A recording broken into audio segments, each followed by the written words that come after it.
what's your memory about Barrington's stay in the ICU?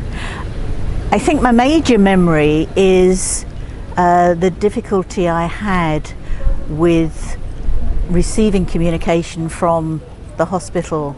I was told that they would telephone around about 1:30 every day to give a report. Unfortunately, I was in such an anxious state that my son had to take the telephone calls for me, but I was still continuously looking at the clock, and my stress levels would rise because they would not come consistently at 1:30. It would be anything between 1:30 and 5 o'clock. That for me was really, really distressing.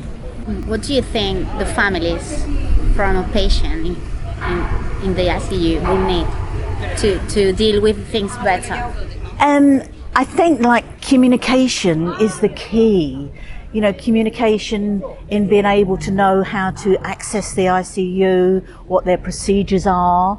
I don't know whether it would be beneficial to have something written in maybe different languages, laying out what exactly. For example, I was told to go there at 1:30, and I would get there at 1:30, and I remember one day no one came to call. No one came to call me, and I'm thinking, did they come early? Have I missed it? And eventually, after probably about 35, 40 minutes, someone came, called the unit number and the box number, and I went in. I had 20 minutes. They didn't make up the hour. I had to leave after 20 minutes, and I found that very distressing. In fact, I cried all the way home. So you were saying about not respecting the hour you were told you would have with him? I think what it is that there's such a lot of stress and anxiety in actually visiting the ICU.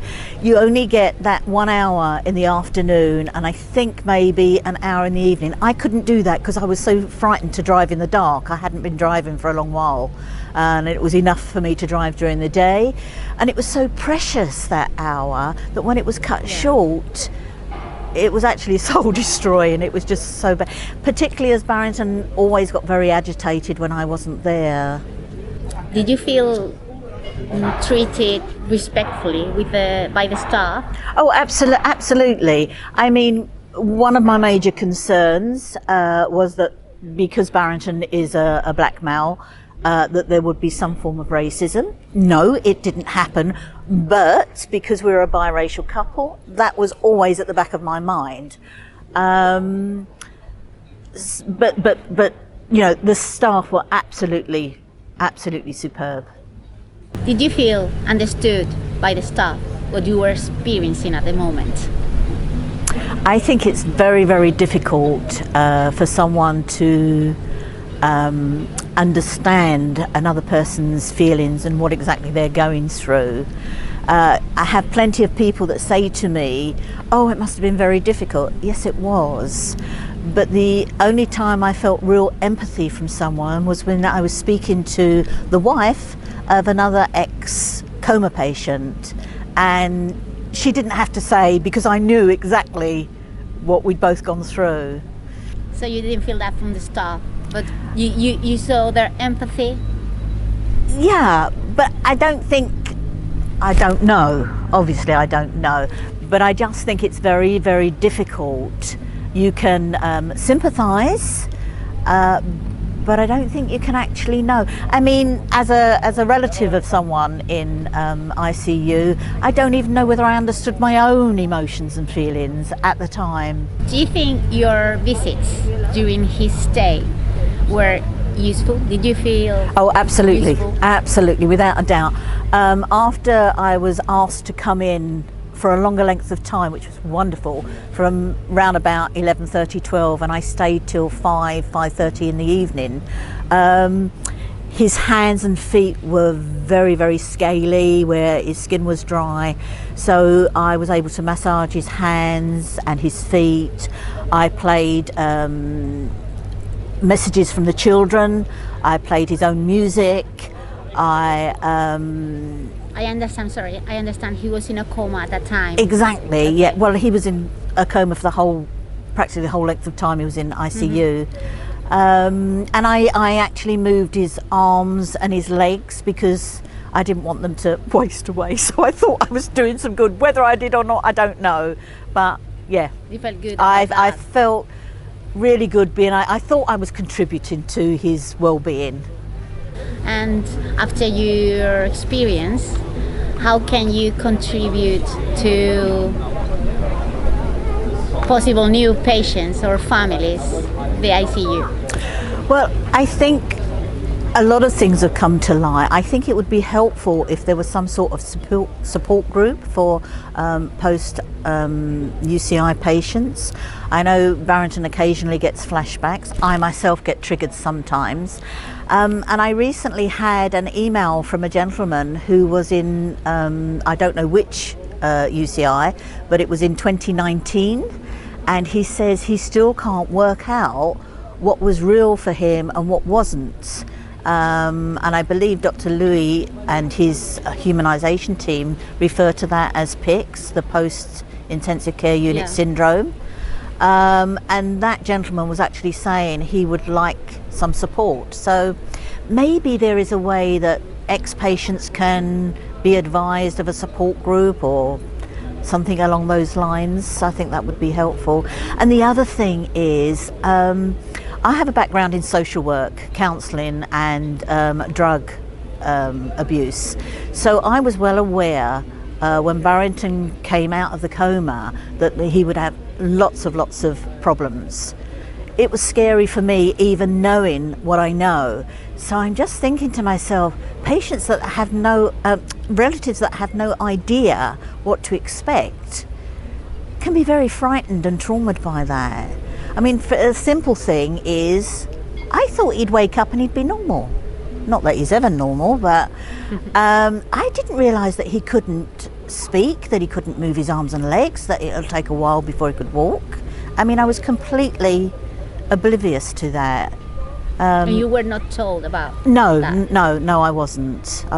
And Barrington wasn't told that he would experience pain. I mean, he had a lot of pain after leaving, which I understand were the nerves. So there's lots of little things that I understand nurses and doctors on a day-to-day basis, they're dealing with life and death situations. But so maybe this will help to just, trigger a little bit of communication. I was told that you started a Facebook, a page on Facebook to help people. Yes, we did. We've got a Facebook page which is aimed at ex-patients of ICU in both Santa Lucía and the Santa Maria Rosell hospitals. And we are hoping that people, patients and their loved ones will share information about what was right, what because you do a wonderful job, and what maybe could be tweaked a little bit more improvement. What are they mic'd up? I was used to this in hospital. I was thinking, what are you doing? Okay. Barrington, how are you doing? I'm not too bad, thank you. You look great. Thank you, people have been saying that to me. After being nearly 3 months in the ICU, right? Yeah, it seems like a dream now. It's, but I still get repercussions every now and then, so, yeah. What do you remember about that time? Not much. I remember waking up one time and I think it was due to my sedation being less, looking around and seeing plastic everywhere and people in spacesuits. That's what it looks like to me. I remember a doctor coming in and speaking to me, saying to me, look, we might have to intubate you because you're having problems with your breathing. And I was a bit panicked, thinking, I don't want to be intubated, which I told the doctor. And he said, okay, we'll see how it goes. And he disappeared. And then he appeared again. It felt like 5 minutes. And then when he appeared again, he said, okay, Barrington, we're going to intubate you. So, okay. And that was the last thing I remembered. And then, other things that went on for me was I would imagine at times where I was waking up in between my sedation, where it was lighter or heavier. That's my understanding now, anyway. So, and what's your first memory after you waking up? Where am I? What's happened? Were you alone? I don't actually remember, because when I was awake, it's not a clear memory in my head. What is where I came from, and I was on the journey, and I went to different places and travelled. Really? Yeah. You were traveling? I was traveling. And when I came back, it was difficult for me to realise what was reality and what was an illusion and what wasn't really there. I couldn't make up my mind what was what until I saw my wife. And then I knew that I was in the present day. Was it helpful for you having her around? Yeah, definitely, because it calmed me down. I knew where she was, I could see her. You told me before about things you saw or you felt that you thought they were true, but your wife didn't told you they were not because you were afraid. Yes, I felt I was being attacked by the nurses. They were trying to kill me. I later found out this is part of what you go through, you know. But to me it was real, and I wanted to get out of there. And my wife explained to me, no, look, they're not trying to kill you, they're trying to help you. Still a little bit confused, but I believed what she was saying to me, and that memory kind of slipped away, and then we were on to another subject. So it was quite an experience. And so you felt fear? Definitely. You felt pain? Pain, not so much, no. The only pain I can remember is I think it was my catheter got filled up, and that was excruciating, and I was almost screaming to get that done, and I think they'd overlooked it.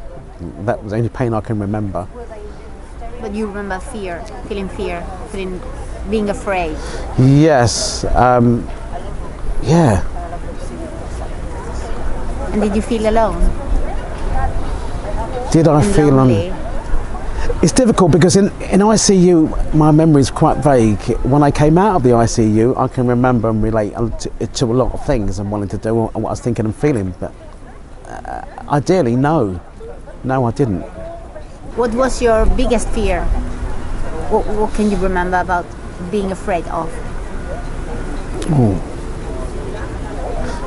Information. I didn't know what was happening, and that confused me. So I kept asking questions when I came round as to what am I doing here? When can I get out? I need my telephone. I remember my wife handed me my telephone and my hand's not working.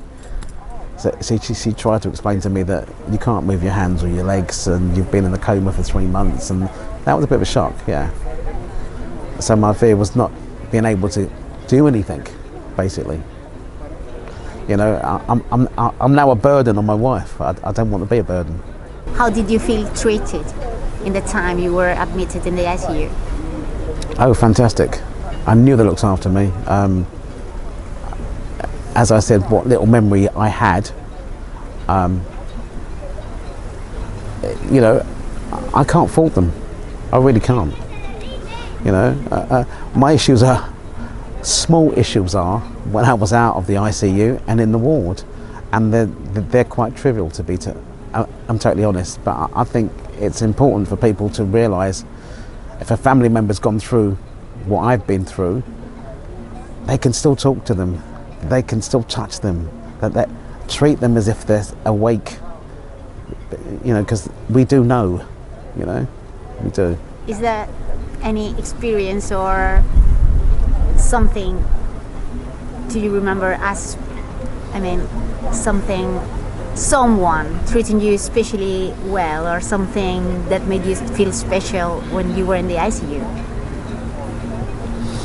I don't know about feeling special, but I felt I knew what was going on, because they would talk to me and they would say, oh, Barrington, we're going to do this now, and I would say, yeah, and I have no idea what this is that they're doing to me, because I was tired, I was dopey, but information, and that made me feel like a person, and that, you know, that's a positive thing.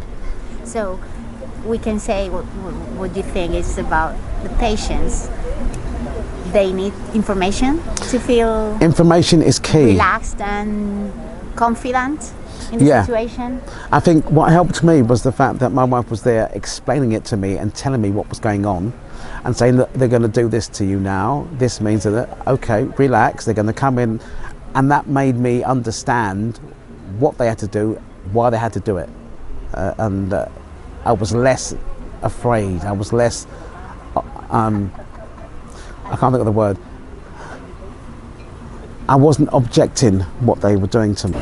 Did you feel frustrated about communication issues around you? Yes, I did. I did. I felt very frustrated, and I felt,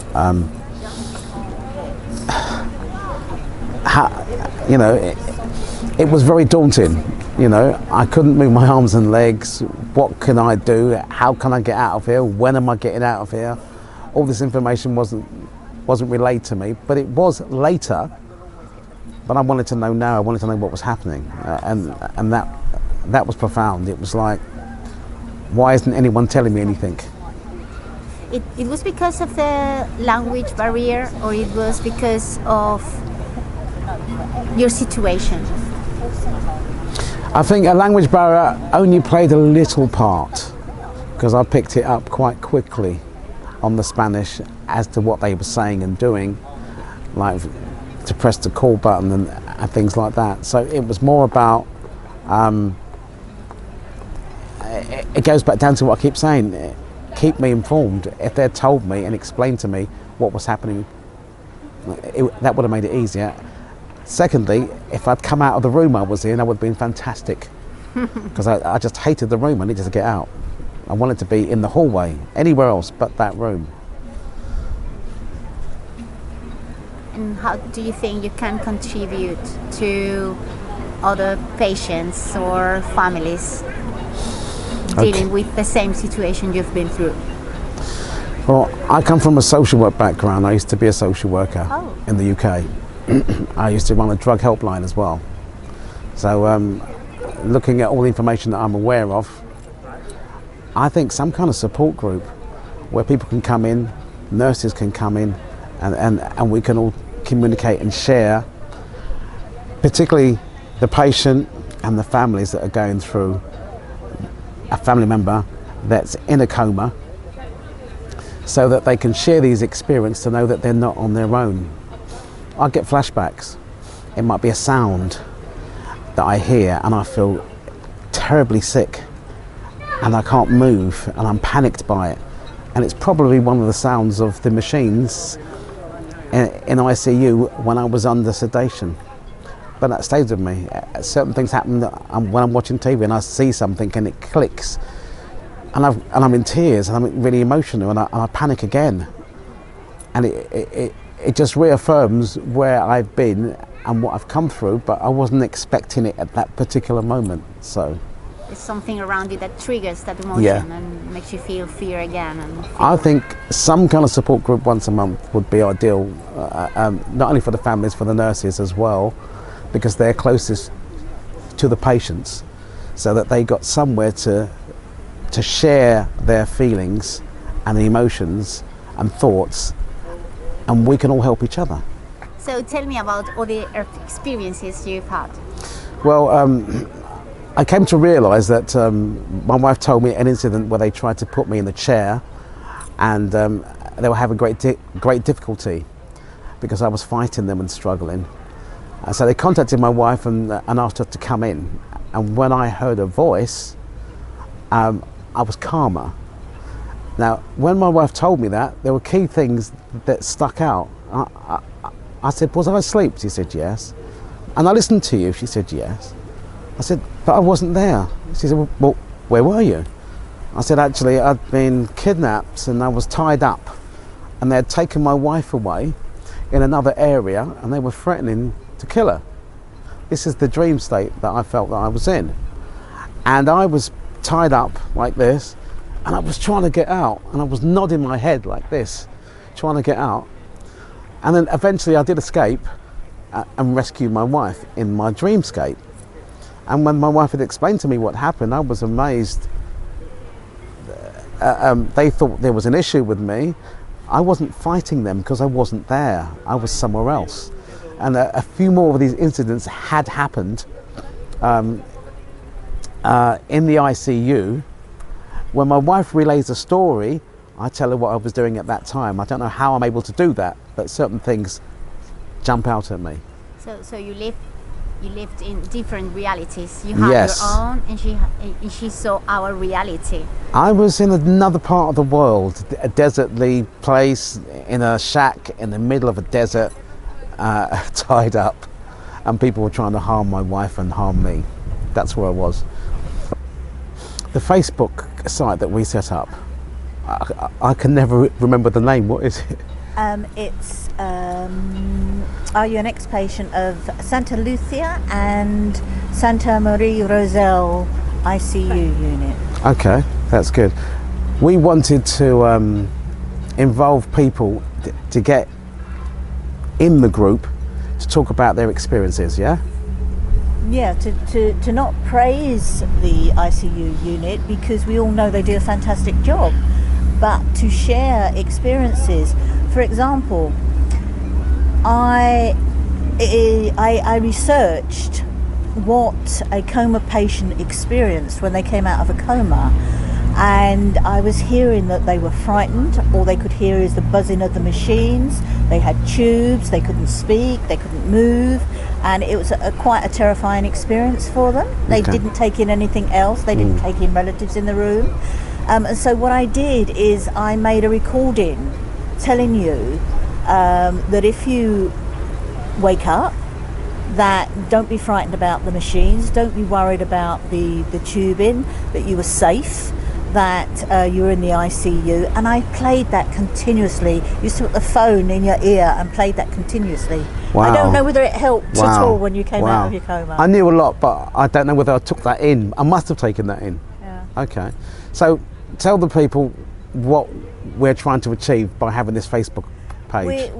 What we're hoping, I think, to achieve, along with the doctors and nurses and other staff of the ICU, is to be able to share relevant information that will actually humanise the patient, have a better understanding, I would think, from a nursing point of view, as to what exactly people are experiencing and going through, because I'm amazed at some of the things that you went through. I remember quite clearly walking into your room and you saying to me, quick, the nurses are trying to kill me, take these injections out of my legs. I mean, we're lucky, you trust me completely. Of course. So I was able to run my hands up and down your legs and say, darling, there are no injections in there. Are you sure of the shoulder? What they doing behind me? What they did?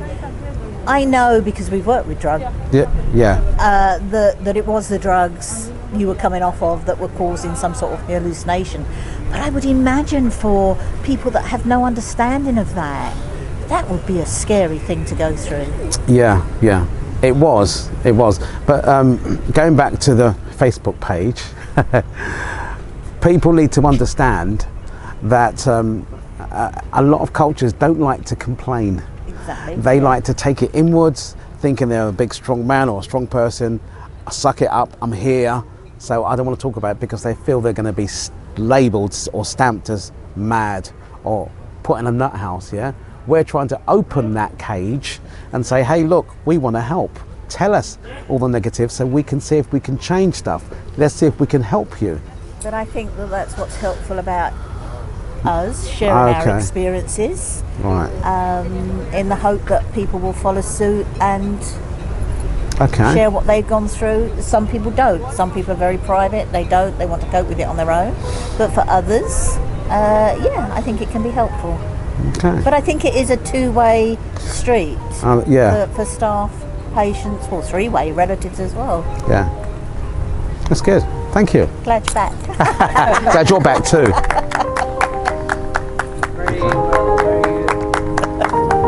Stand up now. I'm getting used to this, aren't I?